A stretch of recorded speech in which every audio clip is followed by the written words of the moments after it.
The Apple Silicon Mac Pro has been in the works for years now, and we finally got a huge leak dump from Mark Gurman with a bunch of answers to the questions that we had about it. Now, the biggest question that we're gonna answer in this video is, should you actually wait for it, or should you just look elsewhere and get a different machine right now? Well, let's jump right into it. Of course, we have Mark Gurman's Twitter right here, and before I get into the brand new Power On newsletter that he just released, I wanna go through the update that we had last year with what's going on with the Apple Silicon Mac Pro. And unfortunately, the news was that Apple was scaling back its high-end Mac Pro plans and canceling the M2 Extreme chip, meaning that it's only going to be running the M2 Ultra with up to 24 CPU cores, 76 GPU cores, and 192 gigs of RAM. But now we just got a brand new update with some new news. In addition to the canceling of the M2 Extreme,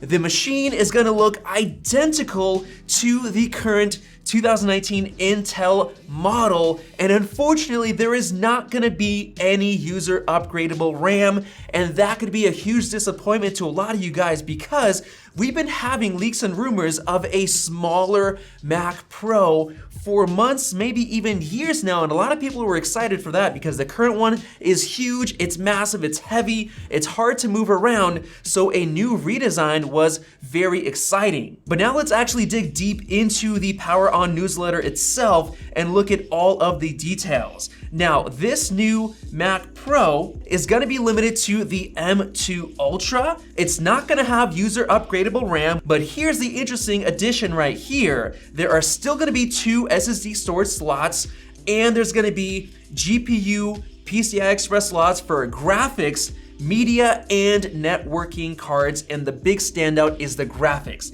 That means that either Apple is gonna be allowing third-party GPUs, which I'm kind of iffy about, I don't think they will, or they're gonna make their own custom Apple GPUs, and that is gonna allow Apple to increase their profit margins by just offering that. But now let's get into the Extreme chip. Now, the leaks for the Extreme chip are kind of interesting because way back in July of last year, Mark Gurman, within an interview that I actually conducted with him, he said that Apple actually had an M1 based Extreme Mac Pro ready to ship, but they ended up calling it off, canceling it, and delaying it to wait for the second generation of M chips. And then fast forward to December 18th when he said the M2 Extreme was getting canceled. That was a huge disappointment because for me, the whole point of the Mac Pro is to be a status symbol, showing that the ARM-based chips with the M2 Extreme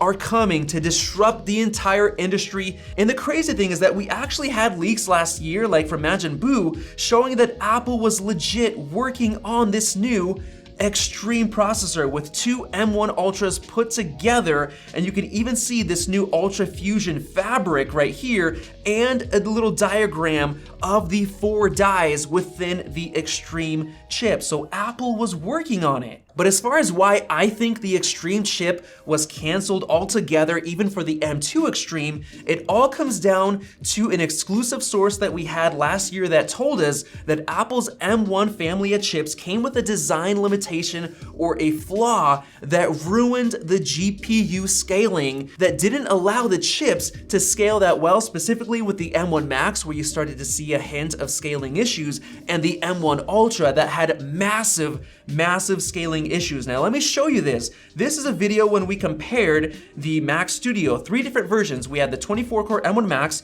then the 48-core GPU M1 Ultra, and the fully loaded 64-core. And as you can see, you're not getting perfect scaling in terms of 3D Mark Wildlife Extreme, especially going from the 48-core M1 Ultra to the 64-core, it's barely faster. So we started doing calculations, and you can see here that as you get to more GPU cores, there is less FPS per core. So the scaling gets worse. And now here's where it gets into why this applies to the M2 Extreme.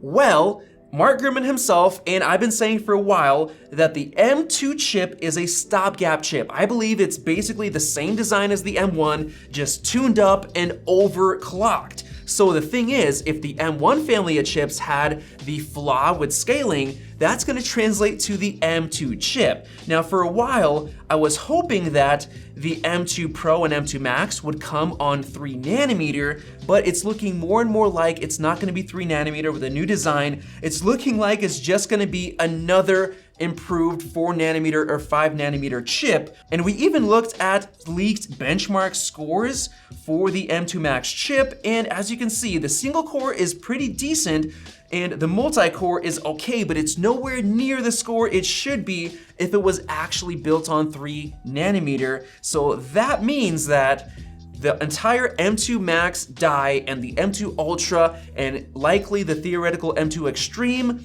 would have the same scaling issue. So that's what I believe happened. I believe Apple canceled it once they started testing out the M2 Extreme chip. They saw that the scaling was horrible. They decided to completely cancel it to not embarrass themselves, because we, of course, would test it out and see this is not worth it. The scaling is bad. Don't buy the M2 Extreme. So unfortunately, we're gonna be stuck with the M2 Ultra as the highest end chip for the Mac Pro, but there is some good news, because back in December, Mark Gurman said that Apple is planning to move Mac Pro production completely out of the US over to Asia, which is in Vietnam. And that by itself is gonna help Apple save money. So Apple's gonna save money on multiple fronts. They're gonna save money by reusing the same chassis they've already been making. They're gonna save money by not having to put in a GPU card and extra RAM slots, because it's all gonna be built into the M2 Max. I believe the M2 Max is gonna be the base model with an upgrade to the M2 Ultra,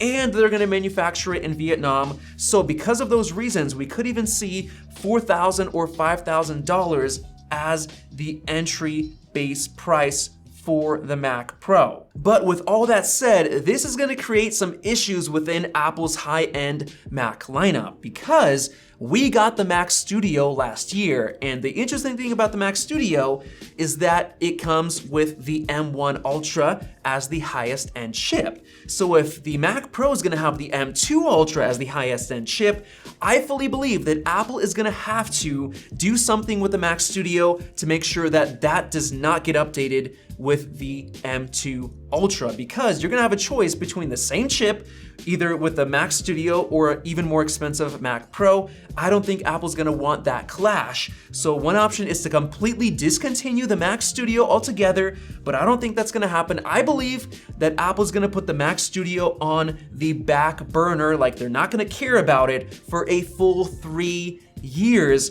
from the release date, which means we might not even see a new Mac Studio update until 2025, when eventually I believe Apple's gonna fix the scaling issues and it's gonna come with an M3 Ultra, while we could get a Mac Pro with finally the M3 Extreme 4-die chip in 2025 or maybe even 2026. I'm not sure, but I believe it's gonna be put on the back burner, because we just got this report from CIRP saying that they have a new report with the Mac model mix of the September 2022 quarter. Yes, they were able to look at which Macs are the most popular. And interestingly, if you look right here, out of all Macs, only 1% of the sales go to the Mac Studio, which is terrible, which means Apple should not prioritize the Mac Studio at all. They can easily put it on the back burner. Also, only 1% for the Mac Mini of all Mac sales, likely because people are waiting for the M2 version. There were a lot of leaks,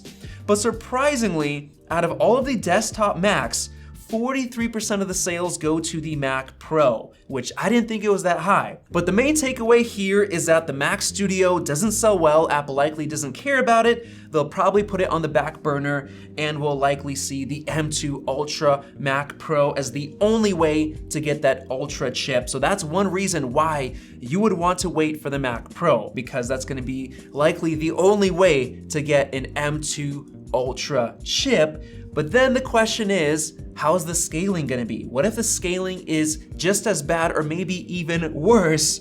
So if you don't like the fact that it's gonna have the same chassis, non-upgradable RAM, then maybe you should just forget about the Mac Pro altogether, forget about spending all that money, and literally just go and buy a 16-inch MacBook Pro, which is about to get updated with the M2 Max chip. That's likely going to be the best option because it is a mobile solution. But then again, there are still people buying Intel Mac Pros right now, and they have their own reasons for it. They need it for their heavy-duty tasks. So if you're one of those people, you probably know already. So let me know what you think about all of these leaks. Are you disappointed by the RAM thing, by the design thing, by the extreme chip cancellation thing? Let me know down in the comment section below. And if you want to see which Mac I recommend you buy right now, use the YouTube tagging feature to see it right now. So thanks for watching. Click the circle above to subscribe for more videos like this one, and we'll see you in the next video.